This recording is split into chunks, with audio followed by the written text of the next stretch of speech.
작년 5월 한 취업 포털 사이트에서 자녀가 있는 맞벌이 직장인 500명에게 설문조사를 했습니다. 먼저 여성에게 직장 생활하면서 자녀를 키우고 있는데 당신은 독박 육아를 하고 있다고 생각합니까? 그랬더니 응답자의 70%가 여성들이 나는 직장도 다니고 아이도 혼자 키우고 있다고 느낀다, 이렇게 대답을 했습니다. 남자들에게 물었습니다. 아내가 독박 육아를 한다고 하는데 어떻게 생각하느냐 그랬더니 84%가 아니다라고 대답했습니다. 나도 하고 있다, 이 말입니다. 왜 이렇게 그 남자와 여자의 인식관이 다른 걸까? 남자들이 아내를 도와서 아이를 키우는 일에 함께 하고 있다고 본인은 생각하지만 아내들이 생각하는 기준은 도움이 별로 안 된다는 얘기입니다. 실제로 이 여자들은 아이를 케어하는데 아주 능숙하죠. 모성애도 있고 또 여성 특유의 아이들을 대하는 이런 것들이 훨씬 잘합니다. 그러나 남자들이 어쩌다 아이를 한번 케어하거나 아이를 키우다 보면 이거 정말 생각보다 여간 어려운 일이 아니라는 것을 알게 됩니다. 좋은 아빠가 되고 싶은데 좋은 아빠 되는 게 참 어렵다라는 얘기를 많은 남성들이 합니다. 며칠 전에 한 아빠 육아 블로거가 쓴 칼럼을 봤습니다. 여기에 이런 얘기를 하더군요. 좋은 아빠가 되고 싶으면 한 가지만 주목해라. 이 블로거가. 그게 뭐냐? 아이들과 대화하고 놀아줄 때 리액션을 잘하면 된다. 아이들이 뭘 물어보거나 뭘 말을 할 때 눈 동그랗게 뜨고 약간 과장된 표정을 지으면서 그래, 똑똑한데 뭐 이러고 이런 것만 하면 아이들이 머지않아 아빠를 최고의 아빠로 인정하게 된다, 뭐 이런 얘기입니다. 의외로 좋은 아빠 되는 게 너무 어렵고 아이들 키우는 게 힘들다고 말하는 아빠들에게 좋은 아빠가 되는데 가장 기본적인 것 한 가지만 숙지해도 좋은 아빠 소리 들을 수 있다, 이 얘기를 들으면서 저에게 많은 분들이 이런 질문합니다. 목사님, 기도가 참 어렵습니다. 어떻게 기도해야 되고 무엇을 기도해야 되고 언제 기도해야 되는지 기도가 참 중요한 건 알겠는데 기도가 참 어렵습니다. 어떻게 해야 되지요? 감이 안 옵니다. 이렇게 말해요. 제가 그 얘기 드리고 싶어요. 아이들과 어떻게 놀아주어야 할지 모를 때 리액션만 잘하면 되듯이 도대체 기도를 어떻게 해야 될지 잘 모를 때 아주 중요한 기초적인 몇 가지만 숙지해도 기도가 이렇게 쉬운 거구나 라는 것을 사람들이 느낄 수 있다는 거예요. 오늘의 주인공 모세는 우리가 흔히 기도의 사람이라고 부릅니다. 평생 기도를 통해서 하나님과 많은 교감을 했고 또 기도를 통해서 능력을 나타냈던 대표적인 성경의 인물이 모세예요. 기도의 사람 모세가 언제부터 기도를 잘했을까? 그리고 그의 기도는 처음에 어떻게 시작되었을까? 이 모세를 보면서 우리가 어떻게 기도해야 될지, 언제부터 기도해야 될지 잘 모르는 기도가 어려운 분들에게 아주 중요한 기본 몇 가지를 함께 나눠 보려고 합니다. 모세는 이집트 노예에서 살던 이스라엘 백성의 가정에서 태어납니다. 이집트 바로왕은 이스라엘 노예들에게서 태어난 남자 아이들은 다 죽이라고 명령하죠. 모세의 어머니가 태어난 아들을 죽일 수 없으니까 갈대 상자에 넣어서 강에 흘려 보냅니다. 그때 때마침 목욕을 하러 나왔던 이집트의 공주가 그 상자를 발견하고 뚜껑을 열어보니 거기에 이스라엘 남자 아기가 있는 거예요. 마음먹기에 따라서 얼마든지 죽일 수 있었지만 그 순간 하나님이 그 공주에게 감동을 주셔서 공주가 이 아이를 자기 아들로 삼게 됩니다. 이렇게 모세는 이집트의 왕궁에서 철저한 이집트 사람으로 양육이 됩니다. 그런데 그가 가슴속에 평생 잊지 않았던 게 하나 있었습니다. 그게 뭐냐? 나는 이스라엘 사람이다. 정체성입니다. 여러분, 우리가 살면서 우리의 신앙과 믿음과 우리의 가치관이 넘어질 때 대부분은 내 정체성을 잃을 때예요. 내가 하나님의 백성임을 망각할 때, 내가 하나님의 존귀한 사람임을 잊어버릴 때, 내가 누구인가 자기의 정체성이 흔들릴 때 사람들은 자신의 해야 할 일과 존재를 잃어버리게 된다는 거예요. 오늘 이 예배를 드리는 우리 모두가 다시 한번 나의 정체성, 나는 하나님의 백성이고 하나님의 존귀한 사람이라는 것을 확인하고 가슴에 담고 돌아가시기를 주의 이름으로 축원합니다. 그가 이런 정체성을 갖게 된 것은 왕궁의 유모로 들어온 친어머니로부터 교육을 받으면서 자기 정체성을 갖게 된 거예요. 그때부터 모세는 노예로 고통을 당하는 이스라엘 민족에 주목을 하기 시작합니다.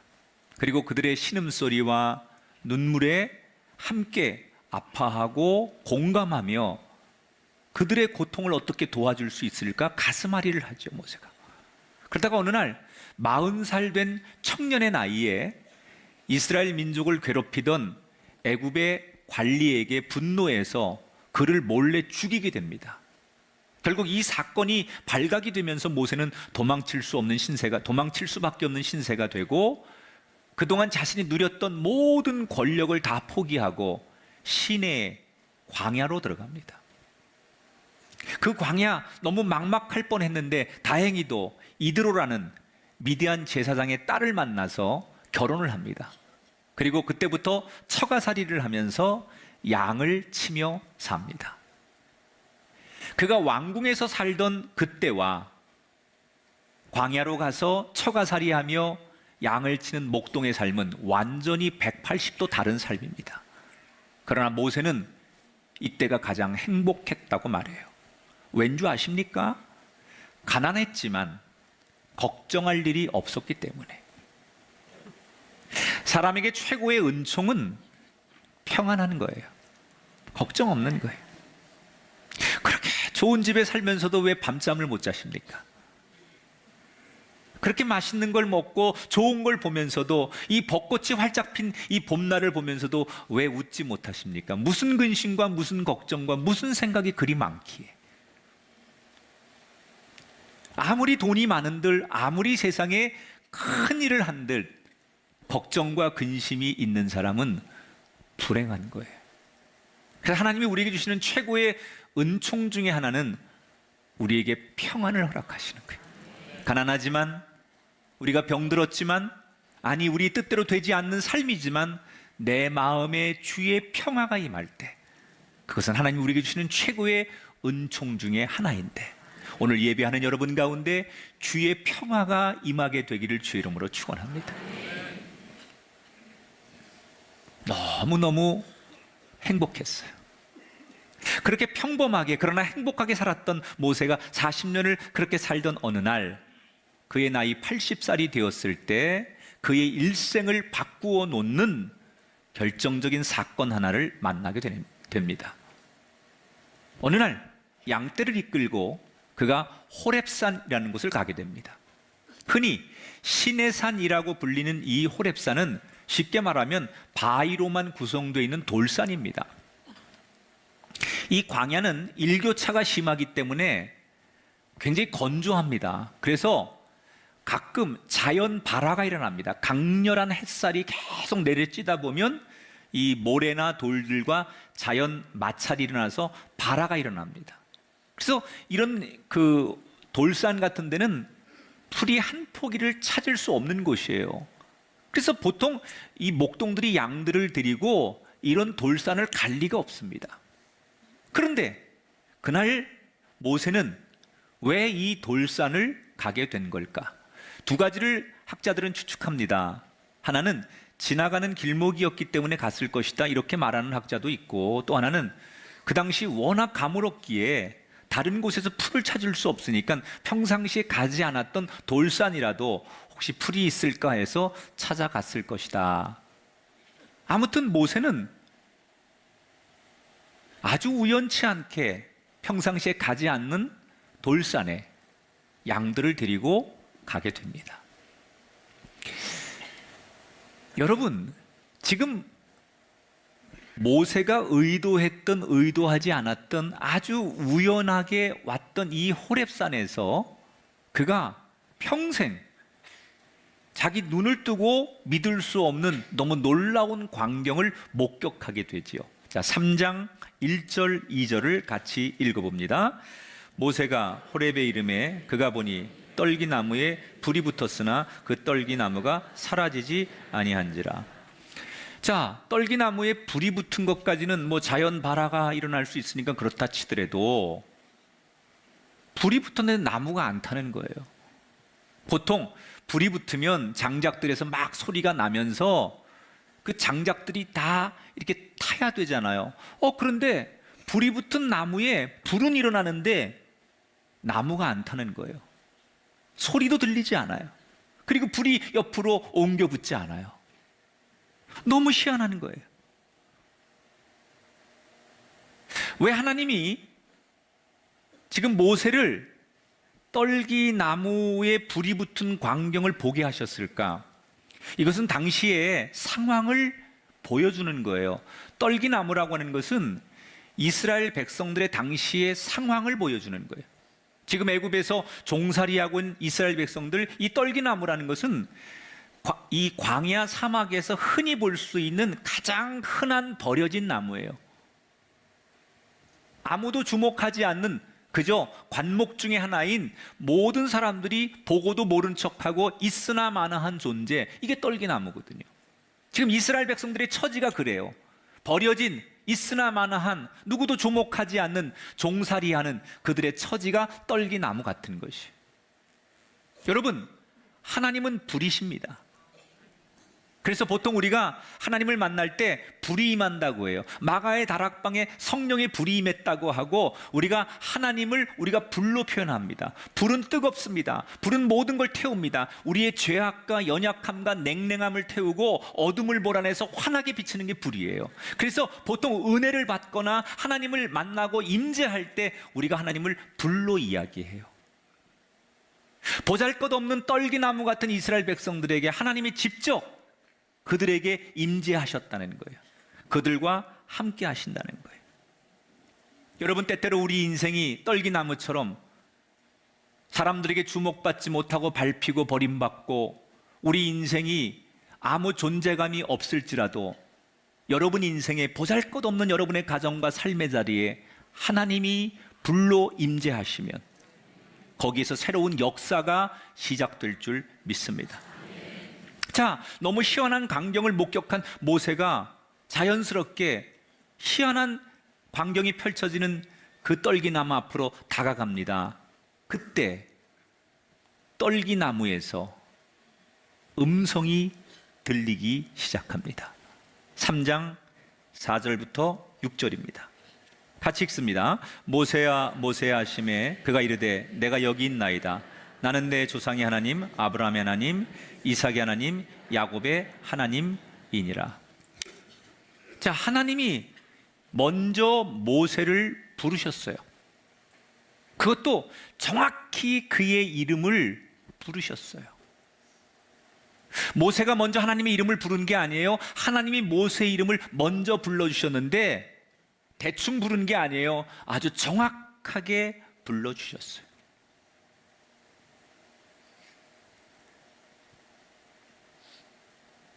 이 이야기는 하나님은 모세를 알고 계셨다는 거예요. 보고 계셨다는 거예요. 나는 하나님의 이름을 부른 적이 없는데, 나는 하나님을 잊고 살았는데, 나는 하나님을 보지 않았는데 하나님은 나를 보고 계셨고 나를 알고 계셨고 나와 동행하셨고 내 이름을 알고 계세요. 내가 삶이 너무 힘들면 우리는 하나님을 잊고 살아요. 하나님의 이름을 부르지 못할 때가 있어요. 여러분, 아무리 여러분들이 하나님을 잊으려고 하고 삶의 자리에서 힘들어서 주저앉고 모든 걸 내려놓아도 하나님은 여전히 여러분을 알고 계시고 여러분과 동행하고 계시고 여러분의 이름을 기억하고 계세요. 우리 인생의 가장 내 가슴을 설레게 하는 그날이 있다면 거룩하신 하나님이 내 이름을 부르시는 날이에요. 여러분, 여러분의 인생에 꼭 한 번쯤 하나님이 내 이름을 부르는 그 감격스러운 그날을 만나게 되기를 축원합니다. 이 부르심, 하나님이 내 이름을 불러주시는 이 부르심이 있느냐 없느냐, 이게 신앙의 성패를 결정하는 거예요. 어떤 사람 평생 교회를 다니고 내가 평생 예배자로 살지만 하나님이 나를 부르시는 이 부르심, 이 음성을 듣지 못하고 내 이름을 불러주는 하나님을 만나지 못했기 때문에 나는 습관적인 교인일 뿐이지 그 부르심에 맞게 살아가는 인생이 되지 않는 성도가 얼마나 많은지 몰라요.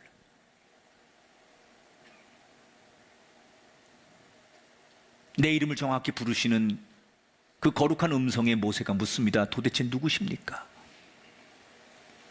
하나님 자신을 소개하죠. 너의 조상 가운데 가장 자랑스러운 아브라함이 불렀던 하나님, 이삭이 불렀던 하나님, 야곱이 그렇게 찬송하며 불렀던 그 하나님이 바로 나이니라. 이때부터 하나님과 모세 사이에 원치 않는 대화가 시작되는 거예요. 기도는 뭐라고요? 하나님과 대화하는 것이다.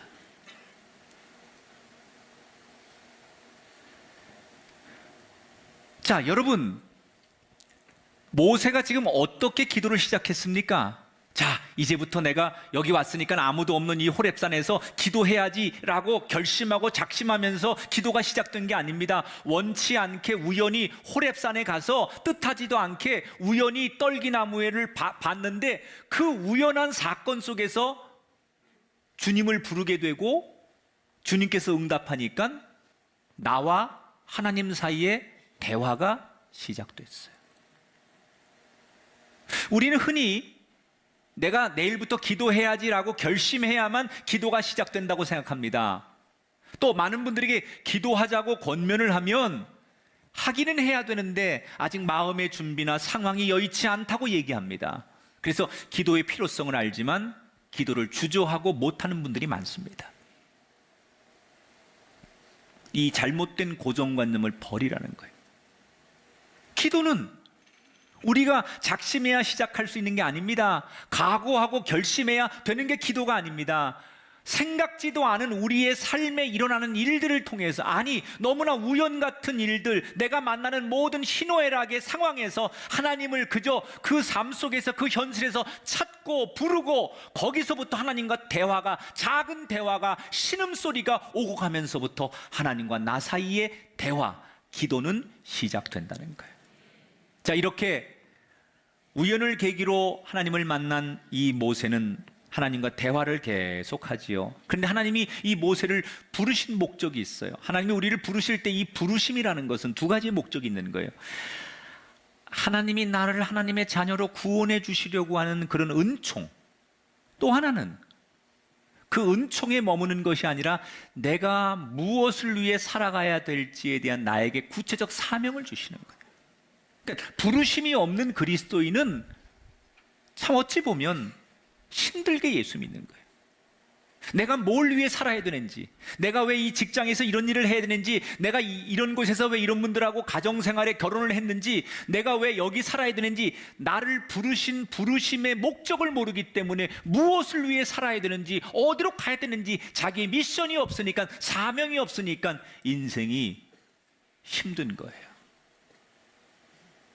하나님이 나를 부르신 그 음성 앞에 내가 무엇을 위해 살아야 될지 하나님이 말씀하시는 부르심이 명확해질 때 우리의 인생은 지금보다 훨씬 더 행복하고 가치 있는 인생이 될 줄 믿습니다.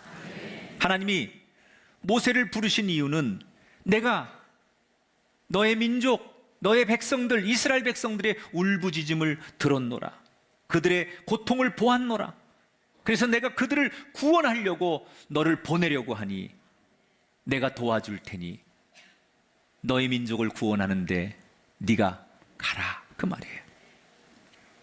그런데 하나님께서 모세를 보내실 때 그냥 가라, 일만 맡기는 게 아니에요. 뭐라고 약속하세요? 내가 책임져 주시겠다는 거예요. 내가 도와주겠다는 거예요. 여러분, 하나님이 우리에게 거룩한 일을 부르심을 통해 맡길 때 꼭 기억해야 될 것은 그 엄청난 일을 왜 나한테 하라고 하시지? 라고 생각하면 안 돼요. 그 뒤에 메시지를 들어야 돼요. 내가 책임져 줄 테니, 내가 너를 도와줄 테니. 가라 그 말이에요. 그래서 거룩한 이야기가 들릴 때 하나님이 나에게 어떤 직분을 또는 섬김을, 봉사를, 어떤 사명을 주실 때 우리가 기억해야 될 것은 내가 왜 남들보다 더 많이 희생하고 봉사하고 인간적으로 내가 힘든 일을 해야지, 내가 도저히 어려운데 그 일을 어떻게 하지, 이렇게 생각할 일이 아니라는 거예요. 그 뒤에 메시지를 주목해야 된다는 거예요. 내가 너를 책임져 주리라. 여러분, 떨기나무에 불을 붙이셨던 하나님이 돕는다면 뭘 못하겠습니까? 그래서 모세에게 그 떨기나무에 불이 임하고 거기서 음성이 들리는 그 희한한 광경을 모세에게 보여준 거예요. 내가 너를 도와줄 테니 가라 그 말이에요. 그러면 모세가 이 모든 것을 경험했으면 상식적으로 황송해서 하나님, 나같이 이렇게 초라한 사람을 불러주시니 영광이고 제가 기꺼이 순종하겠습니다, 그러는 게 상식적으로 맞잖아요. 그런데 모세가 뭐라고 말하느냐, 3장 11절에 내가 누구이기에 바로에게 가며 이스라엘 자손을 애굽에서 인도해 내리까. 하나님, 전 못합니다. 3초도 생각 안 해요 모세가. 하나님이 그렇게 간절하게 연출해서 완벽하게 부탁하는데도 고개를 설레설레 흔들면서 하나님, 전 못합니다, 잘못 오셨습니다. 그리고 솔직하게 자기 못한다는 거예요. 예의상 한번 좀 생각해 볼 테니까 시간을 주세요. 뭐 잠시라도 고민하는 척, 좀 솔직하게 괴로운 척, 이런 척도 좀 해보면 좋을 텐데 너무 솔직하게 못합니다. 그리고 고개를 절레절레 흔들었다는 거예요. 왜 그랬을까? 모세는 이미 자기의 경험치가 있었던 거예요. 여러분, 모세는 한때 젊을 때 공의와 정의를 위해 살았던 사람이에요. 그래서 40살에 그 불의함을 견딜 수 없어 한 사람을 죽이게 된 거예요. 어떻게 세상이 이렇게 상식적이지 않고 공의와 정의가 있어야 될 곳에 이렇게 억울함들이 있어야 되는가? 그래서 그는 그 공의로움과 정의로움 앞에 투쟁하기 위해서 자신의 몸을 들이고 살인까지 저질렀던 거예요. 한때는 젊을 때는 그게 맞다고 생각했어요. 그리고 그렇게 살면 세상이 바뀔 줄 알았어요. 그런데 그렇게 투사가 되고 공의와 정의를 내가 아무리 외쳐도 세상이 바뀌지 않는다는 걸 그는 뼈저리게 경험한 거예요. 그 대가로 40년 동안 광야에서 도망자로 살아가는 자신의 신세의 경험을 통해 내가 아무리 공의와 정의를 외쳐도 세상이 바뀌지 않는다는 걸 그는 알았어요. 더군다나 그 애굽의 바로 왕은 그 주변의 강대국들 다 모두가 넘볼 수 없는 절대 권력자, 이 세상의 또 하나의 신과 같은 존재예요. 그리고 자기가 인도해 이끌어야 될 이스라엘 백성들은 상식도 예의도 없는, 너무나 보잘것없는 미개한 민족이에요. 일고의 가치도 없는 얘기예요, 모세가 볼 땐. 그래서 생각도 안 하고 자신의 속내를 가감없이 말합니다. 하나님이 재차 내가 도울 테니 가서 이렇게 하면, 이렇게 말하면 된다고 다 구체적으로 알려주지만 모세는 하나님을 못 믿겠다고 하고, 그래서 하나님이 그의 손에 나병을 들었다가 고쳐주는 기적도, 지팡이를 뱀으로 바꿨다가 되돌리는 기적도 보여주십니다. 그러나 모세는 끝까지 못 간다고 해요. 4번이나 거절을 해요. 세상 말로 하나님이 어르고 달래고 혼내며 4번이나 거절하는 모세를 겨우겨우 설득해서 모세가 드디어 할 수 없이 하나님 앞에 순종하며 이집트로 들어가는 것으로 오늘의 본문의 이야기가 끝이 납니다. 삼고초려라는 고사성어가 있죠. 유비가 제갈공명을 모시기 위해 3번이나 찾아갔는데 3번이나 거절하는 것은 무례라고 생각했기에 결국 받아들인다, 그런 얘기예요. 자, 모세가 하나님 앞에 4번 거절해요. 근데 이게 뭔가 좀 순서가 바뀌었어요. 사실 하나님이 갑이고 모세가 을이어야 되지 않아요? 모세가 매달려서 하나님 제발 좀 저를 써주세요. 하나님 저희 민족을 불쌍히 여겨주세요. 저희 저 고통받는 백성들의 울부짖음을 외면하지 말아주세요. 하나님 제발 도와주세요. 이러고 모세가 매달려야죠. 하나님이 내가 너를 도와줄 테니 네가 이 일을 해라. 내가 너희 백성들을 살려주리라. 이렇게 말하는데 거꾸로 됐어요. 지금 매달려도 시원찮은 판국에 하나님이 오히려 매달려가지고 제발 네가 가야 된다. 제발 너희 백성들 내가 살릴 테니 네가 이 사명 감당해야 된다. 그리고 하나님이 매달리는 거예요. 근데 감히 하나님 앞에 무례하게 그 하나님 앞에 한 사람을 대할 때도 그렇게 안 할 거예요. 뭐 좀 고민하는 척, 괴로워하는 척, 생각이나 해보는 척, 거절도 은사가 있어야 돼.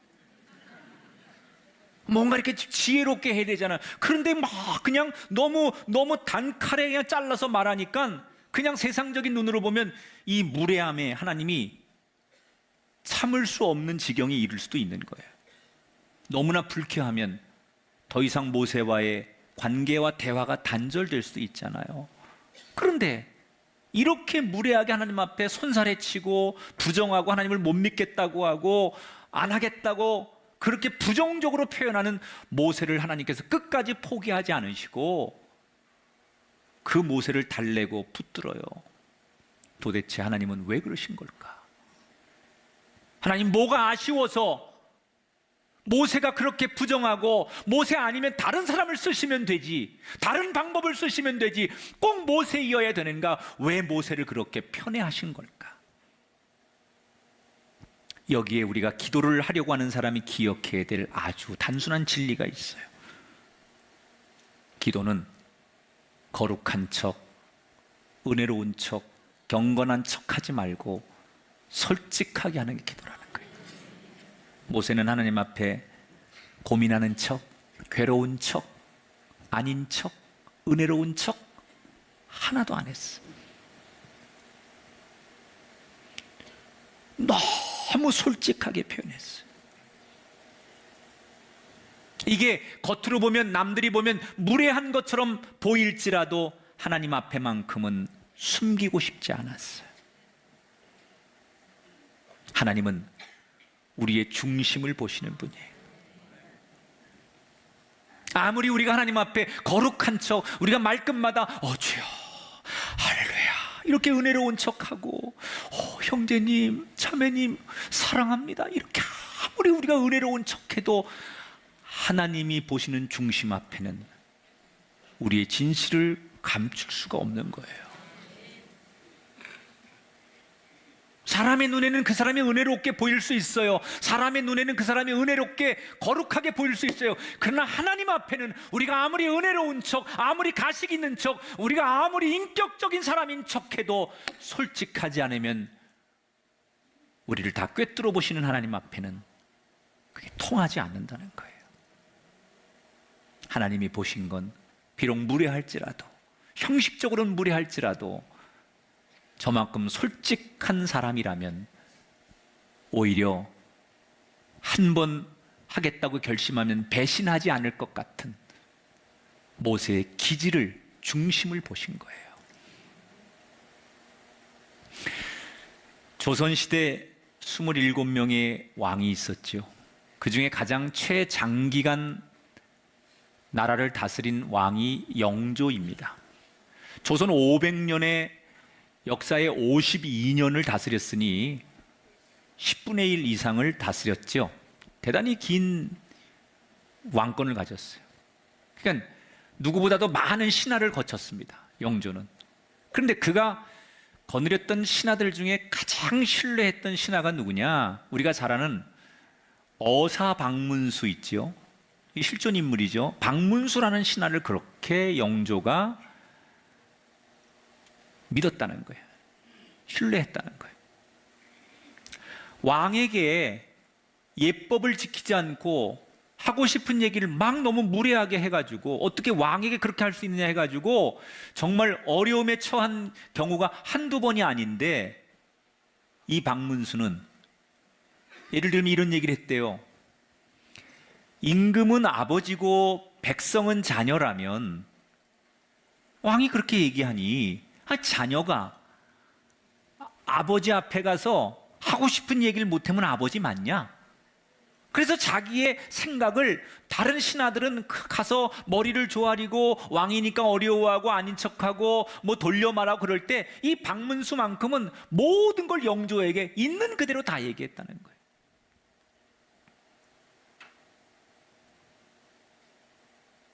그런 경우가 없고 어찌 보면 무례하다고 여겨지는 이 박문수를 영조는 왜 그렇게 신뢰했던 걸까?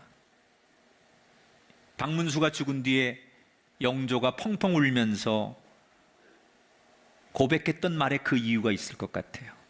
나는 그가 언제나 나라를 위하는 충성이 깊었음을 알고 있다. 그 무례함과 직언 속에 나를 배신하지 않는 충성심을 보았기 때문에 나는 그를 신뢰했다. 아마도 하나님이 모세를 보셨을 때 이런 마음 아니었을까 생각해 봐요. 겉으로는 거칠게 말하고 예의 없이 말하는 것 같지만 그의 솔직함 속에, 가식 없는 그의 마음 속에 하나님을 배신하지 않을 것 같은 깊은 중심과 충성심을 보셨기 때문에 하나님은 모세를 기쁘게 받아주신 거예요. 기도를 예쁘게 하려고 하지 마세요.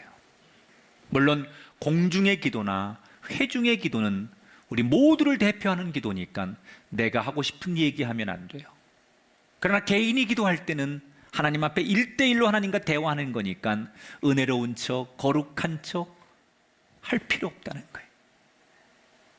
내 모습 그대로, 내 마음 그대로, 눈물 날 때는 눈물 나는 그 모습으로, 슬플 때는 슬픔의 감정 그 언어를 가지고, 기쁠 때는 감사의 그 마음을 가지고 하나님을 솔직하게 부를 때 하나님은 우리의 중심을 받아주신다는 거예요. 여러분, 멋지게 말하려고 고민하지 마십시오. 척하는 수백 마디의 언변보다는 어린아이의 진실된 한마디가 더 아름답듯이 하나님께 그저 솔직하기만 하면 그 자체가 아름다운 기도가 되는 줄 믿습니다. 기도가 두려우십니까? 솔직한 말로 멋지게 기도할 수 있기를 축복합니다. 우리는 기도를 너무나 어렵게 생각합니다. 그러나 알고 보면 기도는 어렵지 않습니다. 작심할 필요 없습니다. 내가 지금부터 일어나고 있는 크고 작은 일상의 삶의 일에서 그저 주님을 부르기만 하면 됩니다. 멋있게, 은혜롭게, 아는 척 그렇게 애쓰고 주님을 부르지 않아도 됩니다. 솔직하게, 모르면 모르는 대로, 부족하면 부족한 대로, 죄를 지었으면 죄인의 그 모습으로 솔직하게 기도하십시오.